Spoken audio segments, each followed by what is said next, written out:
some knees for you guys, because apparently one wasn't enough. All right, kidding aside, you know what? Let me do this. I'm just gonna sit on the floor right here where you can actually see me. How's that, better? All right, here's how it's gonna go. Some people have watched my video. I'm gonna be looking to the right a lot because that's where I wrote my notes. Some people have watched my video about the whales, and some people have enjoyed it. Some people have kind of not, but they've decided that they want to comment, whether positively or negatively, and give me feedback, which is great.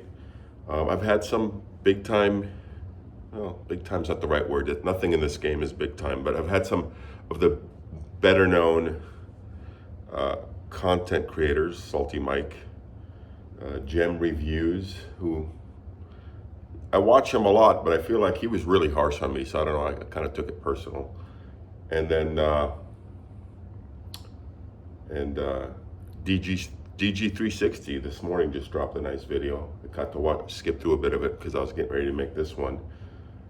And there was another one, I can't remember who, but anyway, it got attention. I've got over 500 comments, which if you look at my channel, it's mostly, hey, check out my new gun. Hey, check out my, my car, whatever. I'm not a YouTuber. I don't even have 1,000 subscribers. I don't particularly want to get 1,000 subscribers. If I do, great. But I feel like I have to make a response to some of the comments that were made. Just because, in the first time you do something, you're not able to get it all on the table. So that's why I made some notes. First of all, I do agree with those who are saying that there's gross mismanagement at CIG. And the buck stops with the top, like Chris Roberts, both the visionary and the manager. I think what he should be is the visionary, and someone else should manage the project. Someone else should be in charge of the budget priorities, the timeline, whatever you want to call it. I mentioned salaries need to get paid. Tech salaries are high. Salty Mike, others said, well, they don't pay that much. These devs are entry-level positions. In the UK, certainly not. They might be right on that. I looked into it. I'm from the San Francisco Bay Area. Over here, a cubicle monkey at Apple makes $200,000 a year. I get it. Maybe in the UK, a cubicle monkey makes 35,000 pounds a year. So for argument's sake, let's just say it's that much dramatically lower. I still think that they're using a large amount of that money to pay their payroll and their medical benefits and whatever else they have to pay. And I mean, doing business in Europe is cheaper in some respects. Maybe labor is a little cheaper, but then you have so much more overhead, government taxes and so on than, let's say, if you were in Austin, Texas. So that's that. I acknowledge that maybe there's some mismanagement, there's some lack of priorities. They're not spending their money as ideally as we'd like them. And I think that's a pressure we could apply to see if maybe they can bring in a game development CEO who's got a track record to help run the company while Chris Roberts continues to provide the artistic direction. Anyway, as far as me, I mentioned my credentials in the last video, a little bit about gaming, that I've had a long history. But even now with Star Citizen, I'm a very active gamer in all the right ways. I've filled out a large number of issue councils, including most recently one about the crazy hovering that some ships were experiencing, making it impossible to, for example, park inside your Idris. And so I've had CIG invite me to become Evocati. I'm a member of their Evocati org, so I get first looks at the new content, and I provide feedback because I care about this project and I do want it to get better. Mike and others in their reaction videos bring up comments and points that are very valid. Like, for example, I agree that the UI on this game absolutely sucks. And for 13 years into the development process, guys like Cameral's another one who brings up how long they've been doing this and why can't they get it right? It's frustrating, I admit, that 13 years into the development process, the UI in this game, the sort of clickability of switches and buttons and the lack of ability to have a group finder. World of Warcraft came up with this novel idea in 2006, I think it was, or 7, where you could list yourself tank looking for a dungeon, and next thing you know, you're getting people inviting you to a group, or it automatically builds a group, and next thing you know, you're heading to the dungeon. I have an Idris, let's say I have a Polaris, and I want to staff it up and let's go do some bounties or let's go do some PvP. I should be able to put that up in there. Boom, hit a button. Wait, if if it's a busy Sunday morning, maybe I'm going to get a lot of people real quick.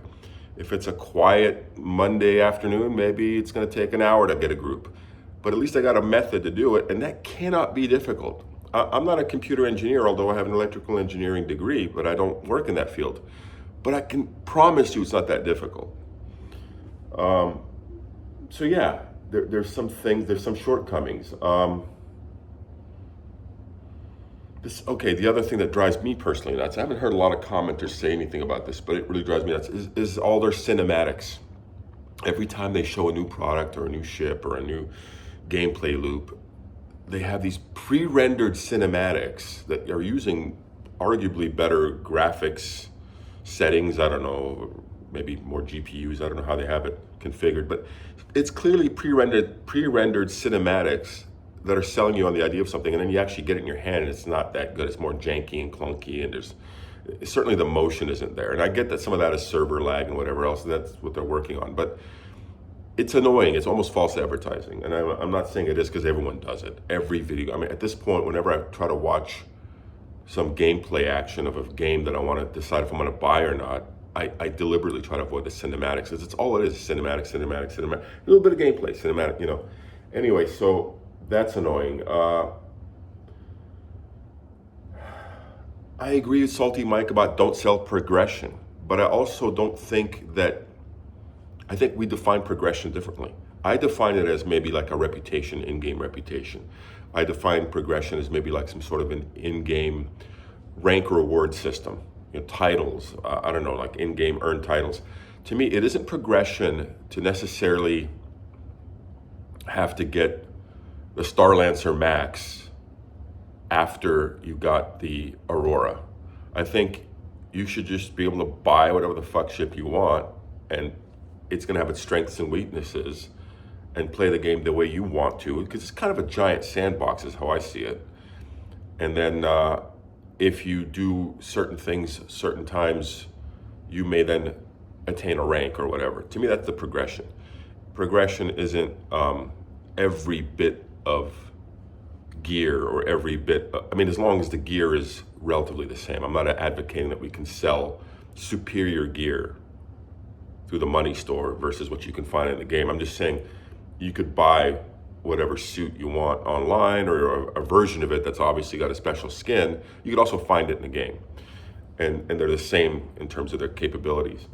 But this is gonna lead me down the path of pay to win, by the way, which I know some of you are waiting on. And so, but yeah, progression is important, but at the same time, it's not the God metric. I think, like, again, in World of Warcraft is the closest thing I have to a game that I played a long time where I was very good. Progression in World of Warcraft meant downing certain bosses. So guild progression was, okay, we're on number 6 boss at Ulduar, or whatever raid we're working on. That's our current progression. It was a guild-wide thing, and it was bragging rights to who killed this particular boss first. Or in some cases within the guild, it might be the guy who had the best gear, or, who had this grail level, sword or mace or whatever. But that stuff happens in the game, and that's skill-based. Okay, so now into the sort of pay-to-win conversation. I'm going to use WoW again as an example. So these guys that run around, he's got an F7A Mark I, and he's got a F8C, and he's got a whatever, that he bought on the online store, that's pay to win, because you bought it with your money. I can promise you, and I'm looking at you right now with a straight face, that it is not pay to win to buy an Idris and try to take out some guy in a Aurora. We're gonna go as far as I can think of extreme. And so the reason I say that is, when I played World of Warcraft and we finished farming, as we used to call it, the raids, we run them up dozens of times. Everyone has the gear they want. There's nothing to be gained from running them. But 95% of the other players in World of Warcraft barely made it past the first boss in like normal mode, forget about heroic mode or whatever, we would start selling carries. We would take a player, they would have to pay us usually with in-game currency, but sometimes with PayPal. And we would carry them. They would come in. The only one there was a few raids you couldn't do this, so like Glory of the Raider.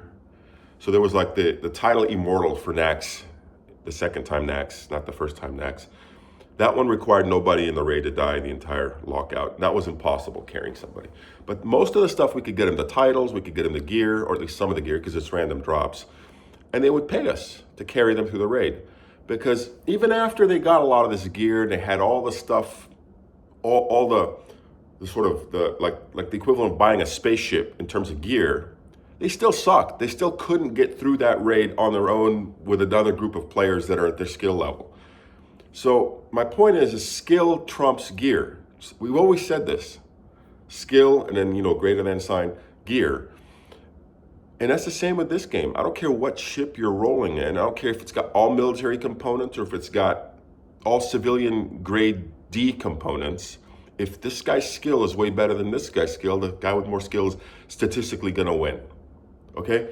So that's that on pay to win. The whole concept of pay to win doesn't even really work in this game.